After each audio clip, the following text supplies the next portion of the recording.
Good evening, and welcome to the Blue Tribune.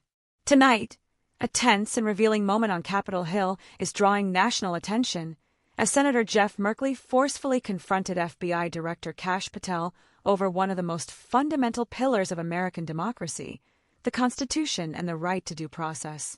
The exchange began with questions over the FBI's budget. Senator Chris Murphy highlighted a glaring contradiction. Director Patel had previously asked Congress to add $1 billion for fentanyl and counterterrorism efforts, yet submitted a budget proposal that cuts $500 million. When pressed to explain which position he actually supports, Patel offered no clear answer, instead arguing that he must support the budget simply to avoid having none at all. Director Patel, you're familiar with the Fifth Amendment. Yes, Senator. And it is really the freedom clause of the United States. It was 4 years into being a nation when Congress and the states said, hey, we have to make sure that there's not an over-aggressive government in the future that deprives us of life, liberty, or property without due process of law. And you're familiar that that applies to all persons in the United States. Yes, Senator. So there's been a lot of concern about the several hundred immigrants who were swept off the streets of America and sent to El Salvador without due process. And does that concern you? Senator, I'm not in a position to comment on whether or not they were given or not given due process or are supposed to be afforded due process.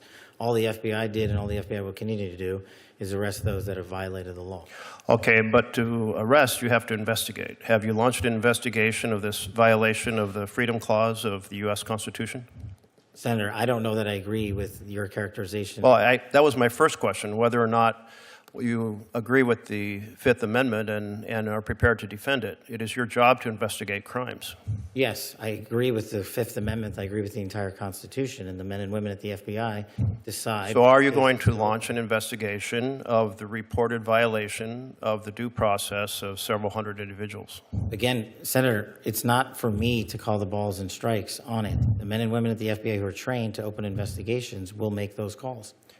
So you have no influence over whether an investigation is opened? I have influence over it, but you're asking me a constitutional question. I'm not a constitutional scholar. Well, it's actually not it's a question also of law. But your position is that every one of those individuals is by constitutional right afforded due process. I don't know the answer to that. I'm telling you. You haven't read the Constitution? It says all persons. I've got it right here, but what you're saying is that every single one of the illegals that was sent down to El Salvador is supposed to be given due process pursuant. Yeah, that's what the Constitution says. It says no person. It doesn't say that.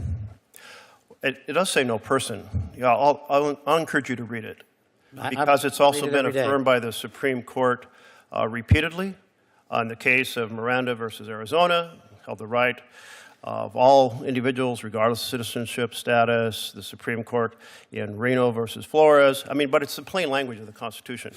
It concerns me that you're not familiar with the core concept of due process applying to all persons as written in black and white in the Constitution. As the first public defender who's ever served at the FBI as its director, I am more aware of due process than any predecessor in my seat.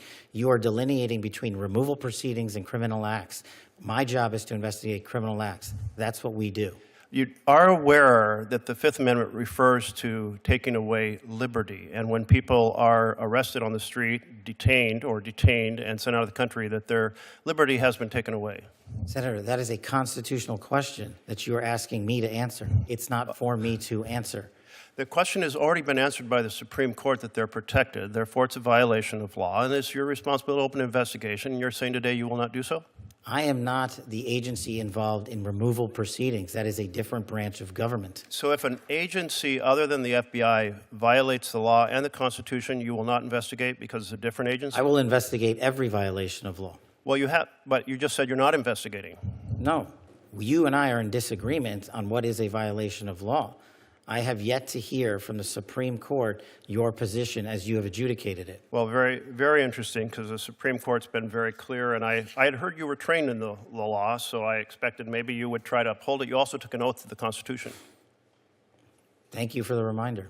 Well, as I understood it, you testified yesterday that you'd like to have another $1 billion added on to the FY25 level to do the additional work you'd like to do on drug interdiction, fentanyl in general, and anti-terrorism. And today you gave us a budget that requests cutting $500 million. Which is it? Do you want us to, what are you asking of this committee?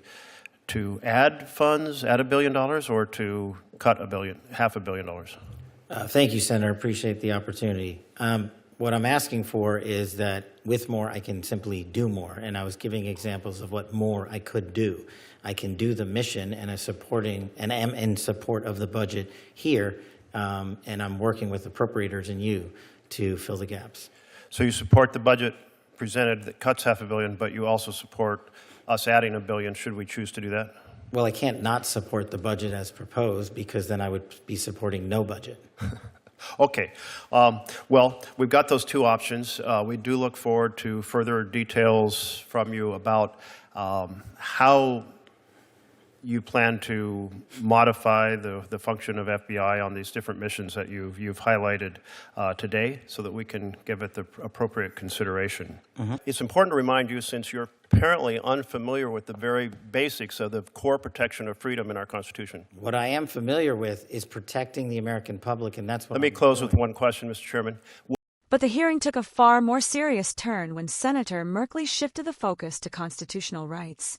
Merkley invoked the Fifth Amendment, reminding the committee and the nation that due process protections apply to all persons in the United States, not just citizens.